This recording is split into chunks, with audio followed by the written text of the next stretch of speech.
Hello, everyone. My name is Mason Rowley, and I work in the Office of International Programs. Welcome to the International Symposium. We are very grateful that you all are here. This session we have for you today is titled Redefining Global Education Through Virtual Exchanges, and it is presented by Craig Weaver, Program Manager with CSU Online, Mehmet Ozbek, Professor and Joseph Phelps Endowed Chair in the Department of Construction Management, and Aaron Brown, Associate Professor in the Department of Systems Engineering. And the session will be moderated by Kathleen Fairfax, Vice Provost for International Affairs. Before we begin, I would like to ask you all to please fill out our survey for the International Symposium. For those of you in the room, you can use the QR code here on the poster. For those joining online, you will see a link at the end of the session come up on your screen. And you should also receive an email with a link to the survey as well. So with that, I will turn it over to our wonderful panel, and thank you all for being here. All right, good afternoon, everyone, and thank you for being here. So we're going to talk a little bit about virtual exchange, and one particular form of virtual exchange that a lot of us call COIL, C-O-I-L, Collaborative Online International Learning. And universities and also K-12 educational institutions have been doing virtual exchange for a long, long time before there was an internet. If you think of classes that had pen pals overseas, it's a way of having a cultural exchange without travel. So a virtual exchange is a way to have that without actually traveling between countries. Obviously, the internet has made it a lot more feasible to have some richer discussions and not have to wait 2 to 3 weeks to get a return thing in the mail, but to actually have either synchronous or asynchronous learning opportunities via online. But even still, these kinds of virtual exchanges were not readily accepted by a lot of universities as not real or not real exchange. You'd actually go abroad to do this. And so they had a hard time, I think, getting started. And COVID changed everything. So during COVID, when we all had to go remote and people learned to use the remote video conferencing tools and everything else much better, and also learned to do a lot of business remotely, then more and more universities, in order to keep some sort of intercultural exchange going, started looking into these kinds of virtual exchanges. And even though now we can travel again, we still see an increasing level of interest among universities in having virtual exchanges. And there's a lot of ways you can do a virtual exchange, and we'll hear about some of the ways that some of our colleagues have done those. So I think it plays a real, virtual exchange can play a real transformative role in higher education. That's something important to keep in mind, because so often we do focus on what happens when you do things personally. There's someone coming here or we're going there, but virtual exchange can be a very powerful tool as well. So I'm going to ask each of the panelists to just give kind of a 2-minute overview of their connection with this topic of virtual exchange. And then I have some questions for them, and then I'll be glad to take any questions you all might have. So Greg, why don't I start with you? Yeah, so I was lucky enough to get involved with virtual exchanges. I think 2016 was when I first heard about them. I was always really interested in the intersectionality of online learning and internationalization at home or globalization. And really trying to figure out how to foster more a sense of inclusiveness within and equity within partnerships of folks from different backgrounds, different abilities, different socioeconomic statuses being able to engage in cross-cultural communication. And we can talk about equity in a whole bunch of senses when it comes to virtual exchange, but I'll just talk about it from the sense of from US based, but really being able to engage in the longer term forms. So I was fortunate enough to be able to take over a virtual exchange, partnering with Hong Kong Polytechnic University in 2018. It was a fostered global leadership course within their computer science department. And when I was at the University of Maryland, within the leadership studies minor. So we were able to take students from literally 12 hours apart from each other. We would meet on a Friday evening for my folk, and then the folks in Hong Kong would meet on a Saturday morning. So really big dedication for these folks, and working on a international collaborative project where students were really able to foster and engage in a cross-cultural project, working on some of the boundaries that we see within development within global citizenship, identity. We're seeing different levels of communication, different forms of communication, even just different school systems. So the way that folks are graded within one educational system might not be the same as if folks are graded in another educational system. So it's really trying to create, inform, and foster different levels of global citizenship development, while also trying to overcome some of the challenges that folks face when they are in an international environment and have this little cognitive dissonance on, I'm not quite sure on what to expect. So what I like about virtual exchanges is I think that it puts folks on a more level playing field where you're not putting someone in one specific person's culture or environment, but you have people kind of meeting this neutral third space for folks being able to kind of create this new sense of identity and global citizenship in that space. So it's kind of my background. I've taught, developed, helped other folks develop virtual exchanges, and it's been about 8 years. Wonderful, thank you. And so Aaron, what about you? So in 2017, I got a grant from the State Department called 100K Strong for America's grant. And this grant is purposed to create mobility and cooperation between the United States and other countries in South America, Central America, Mexico, for example, is the one that I was working with. And we did a humanitarian engineering exchange program we brought 10 students to Mexico. We did some humanitarian work with 10 students there. And then we brought the students from Mexico and the Mexican faculty of the United States as well, and did some projects here. And that was a great start to this collaboration, and we intended to continue to do this. And then in 2020, COVID happened, and that created the opportunity to kind of explore this virtual exchange environment and to do the humanitarian engineering class in that format, which, thinking about like doing projects in humanitarian engineering in a format that's online, it sort of seems like, well, that's going to be challenging, but it actually worked out really well. We had a collaborative class that was with University of Columbia, the University of Mexico, and the University of Germany. And this summer, we're continuing that collaboration and having another class that will have students from here and students from Germany involved in the COIL class. Great, thank you. And Mehmet? Sure, maybe let me start by saying that when I started this, I had no idea it was called virtual exchange or COIL for that matter. Actually, it wasn't until a conference that I presented and what I was doing in this class that I'm going to share with you in a minute. Towards the end, somebody said, "So you're doing a COIL?" And I'm like, "What the heck is a COIL?" Right? So that's why I appreciate this session where we can talk about these from an academic perspective a little bit, and perhaps also discuss how we can make it somewhat institutional here at CSU. So my experience is post-COVID, thanks to, again, perhaps one good thing that came out of COVID it made us more literate, in terms of how we can approach to online learning, Zoom, Teams, OWL, or that device, I don't know what that is called, that's recording us right now.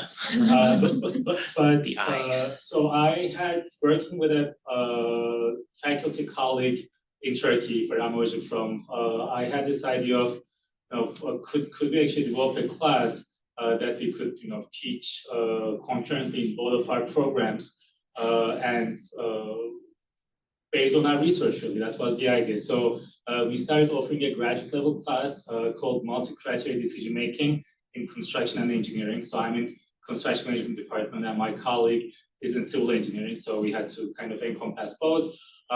Recognizing the notion that both construction and engineering are becoming highly global industries. So we figured that we could perhaps talk about our research, which happened to overlap what we see from that perspective. So we offered the class first in 2022 spring, and then again in 2024 spring. The first two offerings were experimental by nature, also on the books here at CSU. But it was a success by 80 measure, and I'm sure I'll get to talk about those later on in answering other questions. So that we decided to actually make it a permanent class. So right now, it's a permanent class here in the books of CSU, in the curriculum, so to speak, but same thing in my colleague's institution over in Turkey. Great, thank you all. Well, to get us started, I think I wouldn't mind hearing all of your perspectives on this question, which is what kind of motivated or inspired you to dabble into virtual exchange, even if you didn't know it was called virtual exchange at the time? And I gather from some of you, COVID had a little bit to do with it, but you predate COVID as well. So what motivated you? And then secondly, in thinking about doing it, in your mind, did you envision different student learning outcomes for this kind of a class versus one that's just taught in your classroom on campus? Or were you hoping it to be the same? If any of you can take a shot at this. Yeah, the middle goes first, there you go. Well, what I saw from that first experience which was COVID driven, was that this format, this platform gave accessibility. There's an opportunity for accessibility. So a lot of students maybe couldn't afford the opportunity to do a real international exchange program. And this is an international experience. They get that cultural awareness, that cultural exchange, just through a different format. And of course, it's not the same as you're in, you're in Turkey and you get to experience the smells and the food, and it's different than that. But there is an international cultural exchange, and along with that comes skill sets that I think are very relevant to the modern world. Being able to exchange with people internationally is, we're a global, we're organized globally now. So being able to interact with people globally through this international, or through this technology, I was interested in that. And, I even wrote some papers doing comparative analysis between the in-person experience and the exchange experience to see, how do you measure the differences in outcomes in student learning. So I think that's what's my interest. Mm-hmm. And what have you published that? Yeah, in the American Society of Engineering Education, I have a couple publications about the outcomes of this and showing basically that both the in-person modality and the exchange, the virtual exchange modality, raised the skill sets that we were measuring for. In fact, the virtual exchange raised skill sets in professional skills more. Mm-hmm. But depending on what we're measuring, we had like 5 different criteria. Some areas in-person was better, but overall they both had an improvement increase in all levels. You? I can go next. So again, mine actually started from a completely different perspective. And maybe I'll mention the idea of international partnerships here, which is also supported by CSU. So back in 2016, working with this colleague over in Turkey and with CSU Office of International Programs, we had started an international partnership under an MOU, so Memorandum of Understanding. So this MOU really doesn't have any contractual value per se, but it's designed to motivate, for lack of a better term, both institutions to find ways to partner with each other. And at the time, our thinking and the way that we drafted the MOU was really at a research level. Could we have faculty form partnerships across the globe, so to speak, where we can collaborate on research? And that happened to a certain extent. We also had faculty visiting Turkey and vice versa, so that was nice. And then we said, okay, research is great, but could we also maybe carry this to a classroom setting? But we never thought about what I just described. It was more of a different faculty delivering guest lectures, mostly online guest lectures, or when they visited each other, they delivered guest lectures. And then it was, I think, 2021, obviously every 5 years these MOUs need to be renewed. When we decided to renew the MOU, that's when we said, well, could we then take it to next level where we move beyond just faculty partnerships, or looking to beyond just faculty partnerships, or just delivering guest lectures in one of classes? Could we actually promote this collaboration among students? So that's what we built into the MOU. So even though, again, as I mentioned, they don't have any contractual value, we actually kept our word and developed the class where we could kind of facilitate that. And to your second part of the question, Kathleen, in terms of whether that class that we developed had different goals in terms of student learning outcomes, very much so. By design, the idea was to see if we can have both groups of students interact with each other in a way that they develop some cultural competence for sure, they learn about their cultures, which is great. But in terms of the subject matter, can they actually approach that subject matter from different angles? Because again, engineering and construction becoming increasingly global businesses, but they are done differently in different parts of the world. So that became a part of the discussion as well, intention. So that's again, it was almost never had the idea of developing a core class because we didn't know that it was almost a natural progression of the international partnerships that we had established with this institution. Yeah, so within my class, we looked at and we used the views of the UN at the time had Sustainable Development Goals that we were trying to reach as a global society. But we kind of looked at it from like that lens, that viewpoint. So if we have these big giant world problems we're supposed to solve, we can't take the hubris on we're the only ones from like an American university lens that can go out there and solve those, right? So in order to be able to do part of that, you need partnerships. You need to be on the same level. You need to be able to understand how to do communication differently, how to understand folks from different points of views.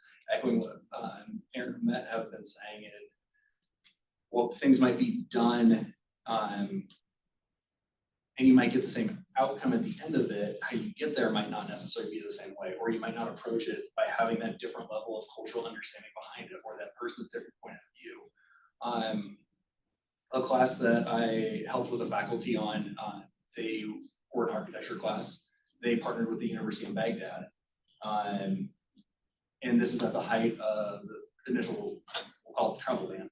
So even being able to bring those students together and co-create a space, General Counsel is not going to sign off on students from an American university to go to Iraq to have a opportunity like this to work in this collaborative global environment. Similarly, the students from Iraq were not able at the time to come to the United States under visa restrictions and have this space. So I feel like a lot of times this virtual environment really allows for different levels, and I would say sometimes even more advanced levels of global understanding to take place, while also at the same time meeting the objective of what the learning outcomes of the class could be. But I don't think without this modality, we're able to hit those higher levels of learning if we're using like Bloom's taxonomy as a measuring stick. So Right. Okay. Especially for the benefit of any faculty that we have either tuning in or here, all three of you have been involved in actually delivering this type of a virtual exchange. Can you kind of walk me through what that looks like? So do you have a faculty member at another university? I think you mentioned several at once. And is it only a certain part of a course that's shared? Is it the whole course that's shared? Is there language difficulties, technical how does it happen? So anyone, I'm sure it's different too, but it would be instructive if a faculty is thinking about incorporating this. How do you get it started? I'll start. All right. I'd say first that institutional alignment is very important. Making sure that the course that you want to offer, sort of the way that we're going to present it, that both institutions align on that. And then you have to think about barriers such as language that you mentioned. In fact, when we did the first COIL class, some of the Colombian students did not speak English well, and the class was mostly offered in English. So how we managed that was we had working groups with students doing projects, and we would make sure to align the groups with people who were like bilingual students to be able to translate that, a real cultural exchange actually.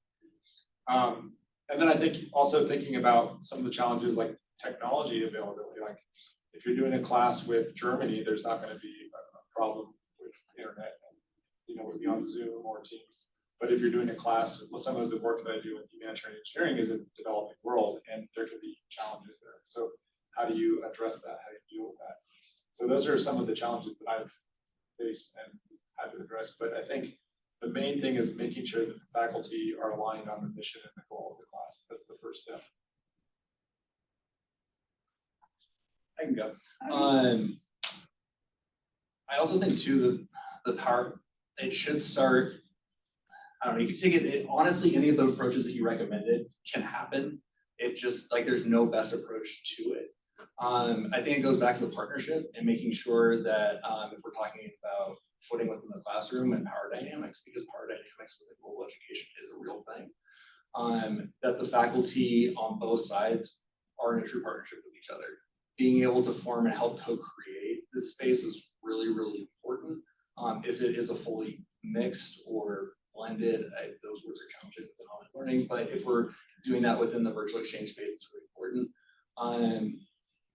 I also think too, if there is the power dynamic between Global North as an institution and Global South as an institution, that sometimes the Global North will put more investment monetarily to help the Global South institution, because the partnership and reciprocity is also really important. It could be things like even readings for a class. An institution might not have access to specific readings. A professor or faculty want to do so, making sure that you are working with your librarian. It might sound simple, but even just getting access to make sure that you can share those texts with your partners and other institutions are vitally important. So Kathleen, you also asked about, I think everything I agree with, but you also asked about whether it was the whole class was shared between the two faculty. At least in my case, we had only myself and my colleague in Turkey, or whether a portion of it was the whole class. And reflecting on your question, maybe an easier beginning might have been doing it for a portion of the class. And that's what I would recommend to faculty who's considering doing this, but who's also scared about the logistics, because logistics are troublesome. And we'll probably get to talk about that at some point as well. Not from an internet connection perspective, just the time zone, the calendar alignment between different parts of the world and whatnot. But perhaps that's a good way to test the water, so to speak. But we went kind of full in, if you will, and the way that we tried to share the workload was we again both have it's the same domain of expertise, but we had strengths in different areas. So we tried to structure the class in a way that we would talk about the theory in 1 week, and then the following week we would have, and that would be one of us that be talking about the theory, and following week we would have almost a recitation session where students would work on a project implementing that theory all together, and that's where that working together really came into the picture, like in class, and this was all synchronous. So we would be around, so to speak, and help the students while they are trying to discuss in groups, and intentionally formed across the countries where how they can solve the problem, and that turned out to be very helpful, I would say. In those off weeks, or what I like to call recitation weeks, we'd also ask the students to deliver a presentation based on some research that they did the previous week. And again, this would be a group presentation, and groups would be intentionally formed to include students from both sides of the world. So I think the workload was manageable from that perspective. And also we were very intentional in getting students to work with each other very quickly together. But I agree, perhaps if you are a bit hesitant in starting this, a good way to do that would be maybe sharing a few class sessions and doing that, and then figuring out how you want to then make the full-blown class in the future. Okay. Yeah, I've heard of people doing both, and like you said, it can progress from, say, a guest lecture to a little bit more to a full ongoing kind of shared semester experience. But it really can be any of those to start with. I've heard all three of you mention the word partnerships and what role partnerships, formalized MOUs and other things play in the execution of these types of virtual exchanges. So how did these partnerships form, and how do you go about making sure it's one that would be form a good base for a virtual exchange? Thanks, Drew. I think organic partnerships are always the best, or existing partnerships are always the best. So if you have a relationship with international colleagues, you can just reaching out and say, hey, I have this idea and I'm really interested in tapping into your expertise and potentially you sharing it with your students and vice versa. That's always super helpful. But if you don't, I mean, you could also tap into the international partnerships at the university. OIP and say, hey, who do we have existing partnerships with? I would really like to get something like this off the ground and start having those conversations. If you're interested but don't have that background or don't have that existing relationship built up. Tap into the university as a whole and their existing relationships with other institutions, because that can also be super helpful too. Yeah, I'm gonna go back to the institutional alignment as well. I think that's very important, but also having conversations with the faculty that you're sharing this experience with to make sure that they have the same vision of what is the outcomes, what you want to happen. So I think that's important too. I don't have anything else to add, really. I think in my case, the MOUs were instrumental. And as I mentioned at the beginning, I would encourage you to work with OIP to get those facilitated. Those are fairly easy to put together.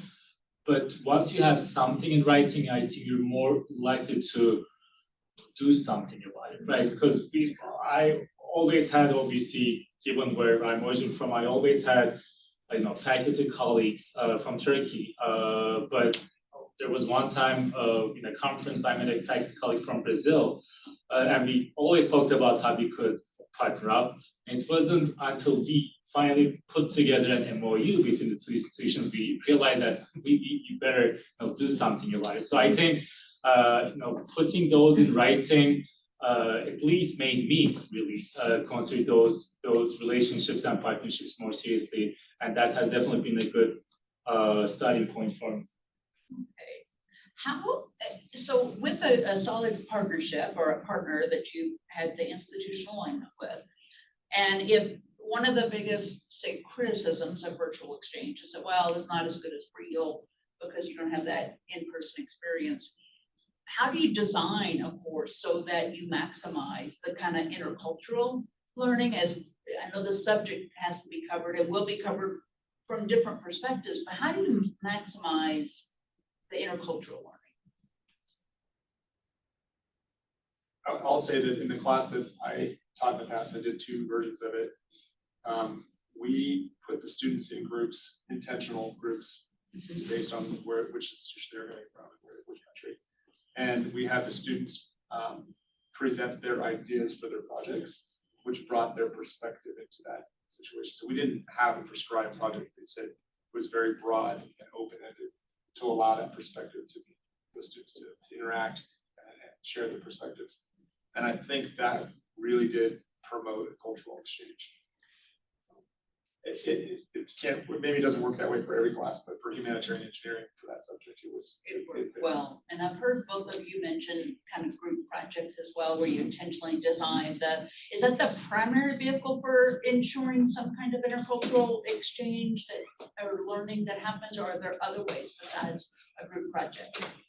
In my case, that would be the primary one for sure, where we again design different group projects, really forcing the students to get to work with each other.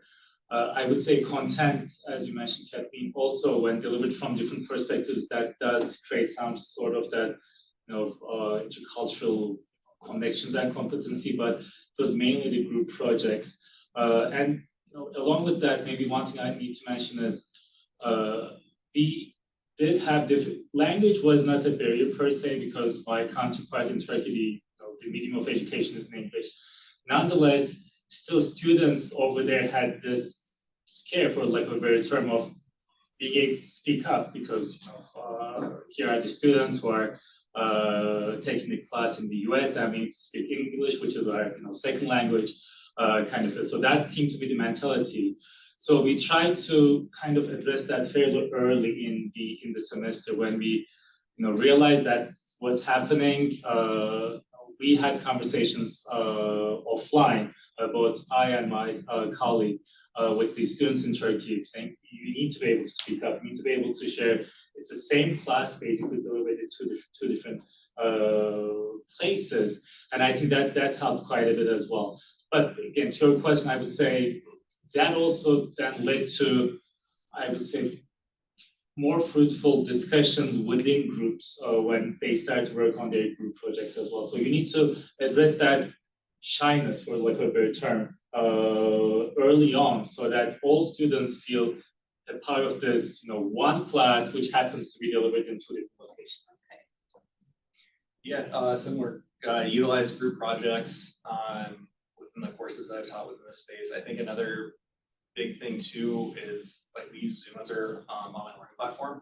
And then once we have the groups, is putting them in breakout rooms and actually giving them that virtual space where it's just them. It's their group, it's them being able to share stuff. We might give them part of like walk us through what X is like within your home country or what X is like within your campus, but try to create a level of similarities between each other at the beginning and foster that sense of, yeah, you're all our college students.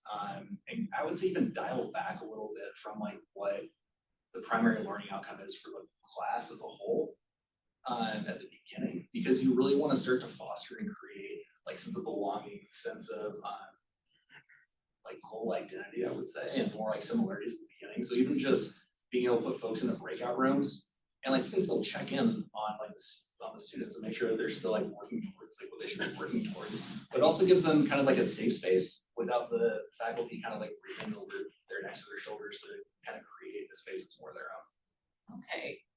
Now, all of you have had the experience of teaching regular classes on campus with just US students or whatever, say, went to university students that might not all be from the US.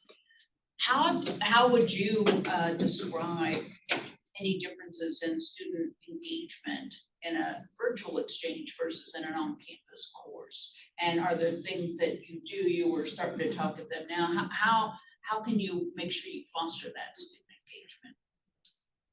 We actually had a prompt in our breakout rooms for students to present things about their community that could be potential projects.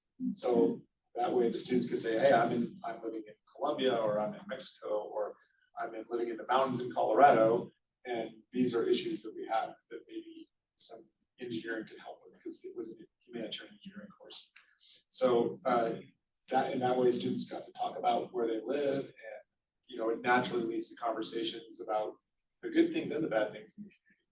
So that was I think that was effective. Okay. In my both offerings, it seemed like the engagement was a problem on the Turkey side. But again, early on in the semester, I would say by the second, latest by the third week, that would have been resolved.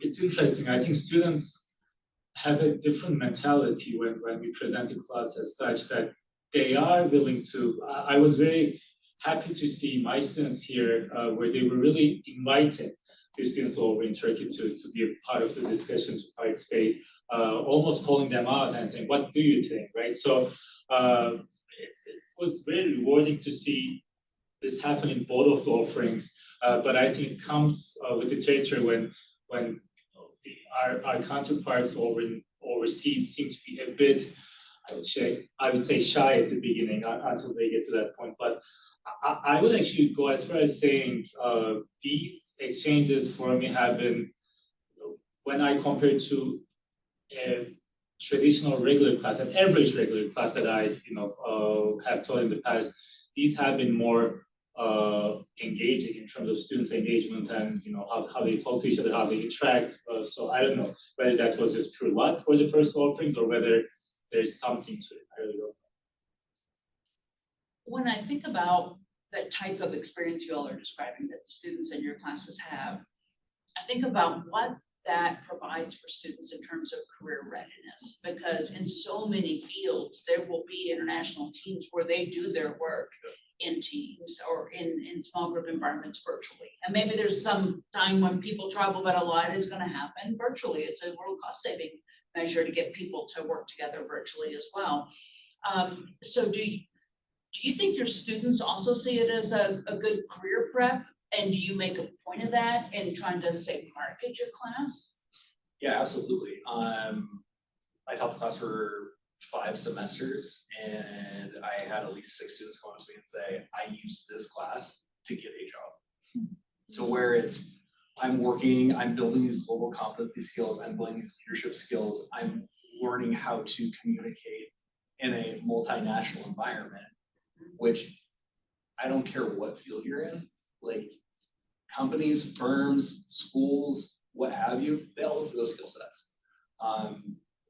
So I like literally I still have emails in my inbox that I've saved from just students saying, thank you so much for this experience because it helped me leverage my first job out of college. There were thousands of applicants. This is what helped me set myself apart. So it's definitely a powerful tool and something that I would say, at the beginning didn't really utilize that lens of like, here's career readiness behind it.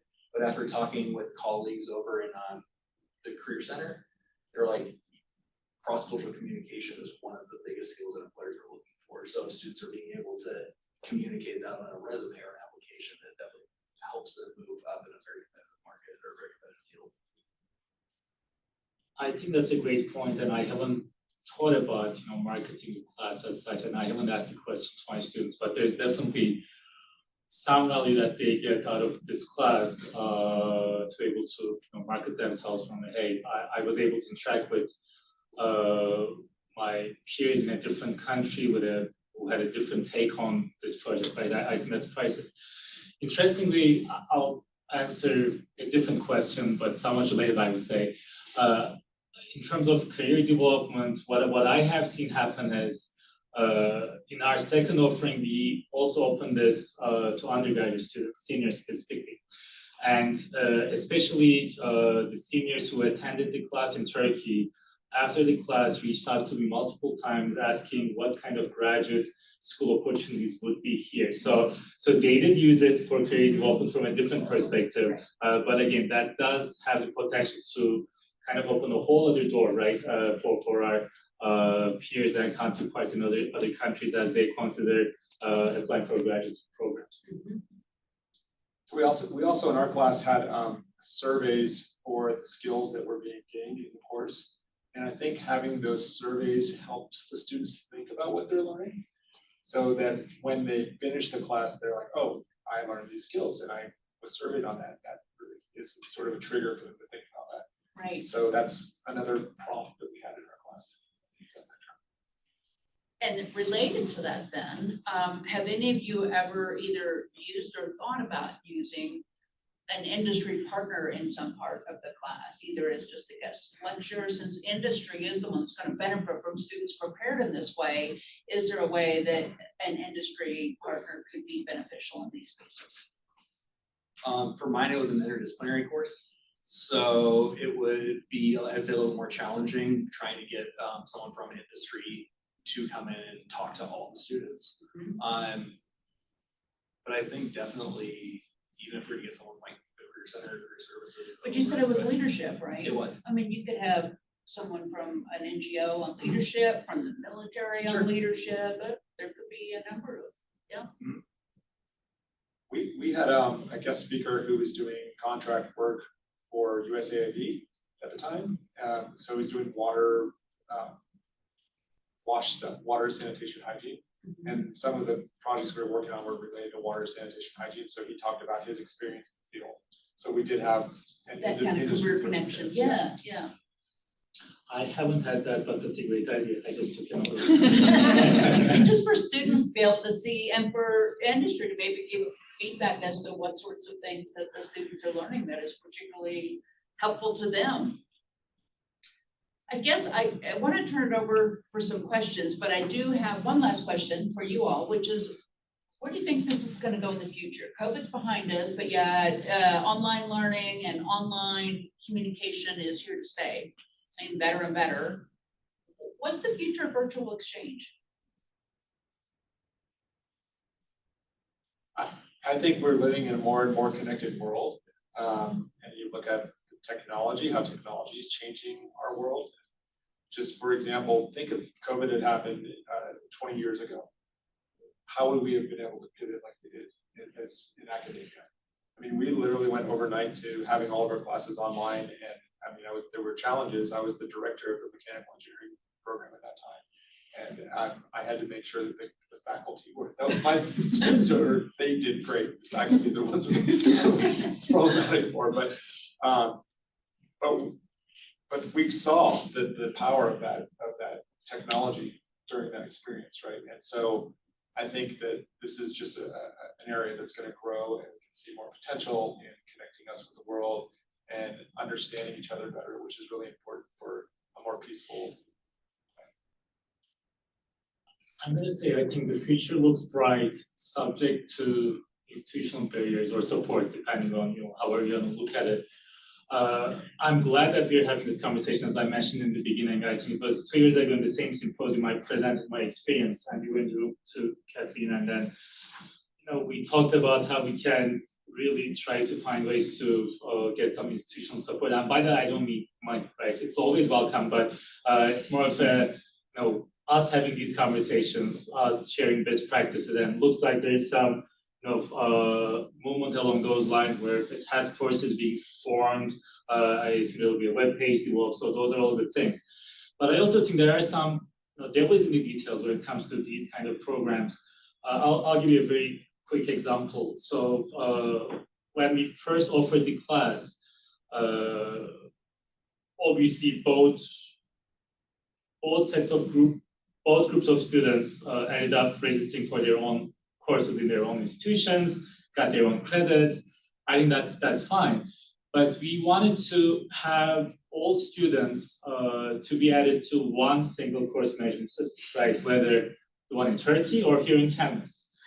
And there was absolutely no way of doing that, right? So we had to, even though we were running the same class, posting the same assignments, etc., we were doing it through 2 different course management systems. Things like this, right? I would think, not being an IT person, I would think these are simple things to take care of, but we ran into I don't know what kind of barriers my colleague ran into over there, but I was like, well, they're not official students here, we cannot have them.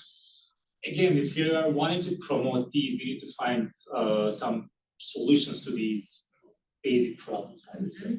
I think after that, things are gonna be easier. Then the next step would be, how can we think about perhaps giving students in Turkey CSU credits or vice versa, right? So there is some value to that as well. While I know, again, there are all kinds of financial implications, tuition implications, but if you really want to be able to promote these exchanges, we need to be able to think a bit outside of the box. I'm hopeful. I remember 2020 helping faculty members who had their physical study abroad canceled, being like, don't know what virtual exchange is, but I hear that I can basically do an online study abroad. So let's do it. And love the enthusiasm. It's like, okay, let's talk about learning outcomes within this. But anyway, I'm so hopeful. I think that we've come a long way. I think that we're kind of in virtual exchange 4.0, if we're talking about like different levels and different editions of virtual exchange. It's definitely getting more and more acceptance, as Kathleen said at the beginning of the session, amongst folks within international higher ed or international ed in general. I think it's a really nice way, even thinking about the K-12 system, if there was a way for folks at all levels to have an international experience in K-12 before they get to college or another level of experience, how powerful of an impact would that be? While everyone isn't able to travel, they can still have an international experience within that. So I think that there's tons of areas of opportunity to continue to explore within this space. While there's definitely going to be hurdles and challenges behind it, I'm just so excited for what the future might be able to hold within the opportunities of virtual changes in the future. Great. All right. Tyler, you have a question from online? Yeah, I do. This is one that came in partway through. It says, I'm curious to hear, if it wasn't already mentioned, what resources you drew on in developing and facilitating your virtual exchange courses. I know that many were provided by COIL, but I wonder about others that you found useful, and in what ways. I can speak to that. So the first class, we just sort of, we were winging it. So we just said, that's how everything was in the world at that point, because we were on lockdown from COVID. It was just exciting to even to be able to interact with people, right? People online, it was great. But then I thought, I need to do this better next time. So I took some courses on international, on COIL. They were offered through Florida International University. They had a workshop that I attended, and I went to a conference on international and COIL stuff. I know COIL is a term that's kind of marketed, so we'll just call it international exchange. And so through those 2 experiences, I the idea is continuous improvement, right? To always make our work better. And that's what I leverage to make the class better. I reached out to folks who've done it before. So being new in the space, that was the first year of my PhD program that I decided to jump into this. So I reached out to folks who've done it before, both the institution I was at and then also at other institutions. A few areas that folks are interested, the Stevenson Initiative, which is held under the Aspen Institute, is kind of the national area that both gets federal funding from the government currently, and then also gets funding from a lot of high-level nonprofit organizations. And that's really to have cross-cultural understanding. SOLIA does a lot of work within MENA, so Middle East, North Africa, and the US. There's a ton of resources out there. I would say if you're confused or if you don't know where to start, feel free to reach out. Always happy to direct people in specific areas. I know colleagues in OIP are also happy to help out. I'm sure I don't want to put words into my co-panelists, but I'm sure that that anyone who's done it before, there's definitely challenges, and they can help you kind of think through some of the areas and the hiccups that we hit when we were first starting ours. Yeah, we are within OIP, we're working on building out kind of a web-based resource page for faculty who are interested in doing some kind of virtual exchange or COIL, which would include everything from the partnerships and MOU side of it to designing pedagogy to external resources that you might be able to draw on, conferences, as well as people like you who've done this and are here and that they could talk to about ideas off of. Yes, any other questions? Yeah. So speaking of the future and moving forward, so a lot of your partnerships seem to be between you and another colleague at a different institution, which can get difficult in the long run. Lives get busy, people get burned out. So how do you ensure that these partnerships and these virtual exchanges can continue without you? That's a great question. I think sustainability is an important aspect of building a successful partnership. But sometimes, if it is just you and one other person, there's it's pretty vulnerable if somebody decides that they're burnt out or they don't want to do it again. The exchange I'm doing this summer is with a German university. It's SRH Heidelberg, which we have an MOU with through the business school originally. And interestingly, there's a faculty member there who was initially at UNIVA, which is the Mexican university that I have that partnership with. And we have expanded beyond just the class to do research as well. So I think that there's this growing kind of group of people involved in this, so it's more than just one other faculty member. And that's what's made it more sustainable. So it's now 5 years since we did our first exchange and 8 years since we did our first in-person exchange together, same people. And what about here at campus? Have any of you worked to excite colleagues about either participating in yours or developing their own? I had a workshop a couple years ago Okay. at the symposium, and it was really kind of how to start a virtual exchange with faculty. It's pretty well attended. I was kind of surprised. We had probably close to 40 people within that session. So it was really nice kind of seeing that, yes, there is excitement behind this. Yes, folks want to do it. And I think also echoing Aaron's as far as the sustainability in the long term, kind of handing things over, folks get burnt out. I've done the same thing. It's bringing people in. TAs help a lot. I think too, if you have that ability within your department or within your program, or just finding other folks who are like, hey, I'd like to try to co-teach this with you in the future, or I'm interested. And shadowing is also a really, really nice thing where if folks are interested, it's like, hey, just come to class, sit in and feel free. Here's the Zoom link, you're good to go.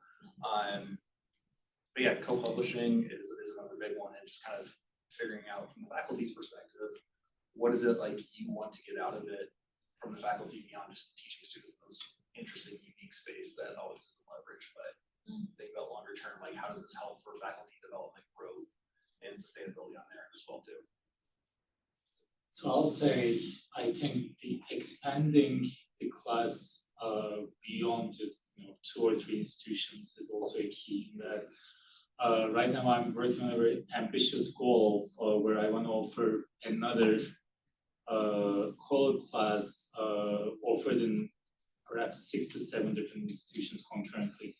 And that way, if one drops out 1 year, then it still goes on. So that's my short answer to that question of sustainability. Is there kind of a sweet spot in terms of the size of the class or the level at which it's taught in the curriculum? So based on my experience, but again, mind that this was a graduate level class based on some high level research, I would say. We kept both groups sizes at 10 students. I think more important than the size of the class, I'm sure there is some research about this that I'm not aware of, but more important than that, you need to have some equilibrium between the two classes. If one side has 20 students and the other one 10, I think that's going to be a problem where almost the students who are less in number will feel like they're just guest students in the process, right? So you want to keep them in balance. Graduate level class, obviously 10 and 10 seem to be okay. Undergraduate could be a different story. But more importantly, I think again, that balance is really important for them to all feel a part of one class as opposed to just attending somebody else's class, I would say. That's a really interesting question. When I did the in-person humanitarian engineering course, there were 20 students, 10 from the US and 10 from Mexico. When we did the first COIL humanitarian engineering course, there were 52 students. So definitely more work for grading. But we just made breakout rooms to kind of divide the students up. And I think that your point about having kind of trying to make sure those rooms are equally distributed that's the challenge there. And that's also, I think, an important aspect. So that's a good point. I researched in this area quite a bit. I've never once come across an article that has talked about capacity or ratios. The largest class I had was 63, but there were 4 instructors within that. So 2 on the US side, 2 on our partnership side in Hong Kong. And then the student ratio was 2/3 students from Paul U in Hong Kong, and then 1/3 students from here. So I don't know. I mean, I agree with trying to have like that dynamic and that power dynamic to make sure that there's not overwhelming amount from one side or another. I think that one way to kind of combat that too is within all the classes I've done, I've had students come up with a like a group agreement on where folks are going through at the beginning of the semester and are basically lining out, here's like what the level of expectations as far as communication, make sure they're not overstepping, making sure that that if there is an issue on how to communicate it out, either bringing the faculty members or trying to figure it out in that space first. So I think also too having like that level of open communication and making sure everyone's on the same page also helps kind of with that, like the dynamic, but it can also be a challenge as folks are saying, grading 60 some odd papers for projects or assignments. Going off what you said, have you had any cultural misunderstandings or conflicts, and how do you handle those between students and or faculty? Yeah. So I'll go back to spring 2020. I was at the University of Maryland. Folks might know this or might not know this, but there were student protests in Hong Kong during that November, December, and they were at the campus of our partner institution. At the same time, the George Floyd's protests were happening 8 miles down the street from students at my campus. So we had opposite ends of the world, opposite, and not necessarily unrest, but a lot of civil unrest that were happening in the spaces of a lot of students who were protesting for very important social justice issues on both sides. So we address it, like we call it out. We, as faculty, we shared our experiences on how things were also impacting us within this as well. Our partner institution students weren't feel like they were safe because it was more governmental protests at Paul U from stuff coming down from Beijing. So we try to give them a safe space to be able to talk about this and kind of show that there's unrest on both sides, but oddly enough, this is a similarity that both you are going through. And even though it was a challenging time on both sides, I feel like that commonality and that challenge and that strife that students on both sides of the classroom are going through kind of brought them closer together within it. I did not have any. Any cultural differences, but we do definitely have a reflective session at the end for students to talk about their experience in like an open forum. And that was actually really gratifying to hear, because when I asked the students what did they learn, you know, you think they say, oh, I learned about like multi-criteria utility assessment matrix or something. And I mean, that was in the survey they did, but what they also learned was about the people from another country didn't meet, you know, they had like this generalization about what people were like in that country, and those barriers were broken and changed their perspectives. And I think that was very powerful to hear, like, you know, we thought Americans were this way, and you actually were pretty nice.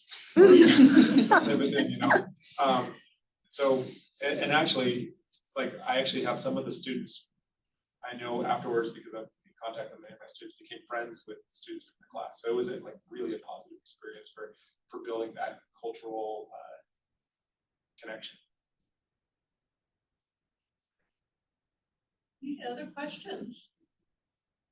We're almost out of time. I want to thank my panelists here. It's been a great discussion, and I think the charge I would have to you three and to other people is to help us spread the word that this is a really effective tool.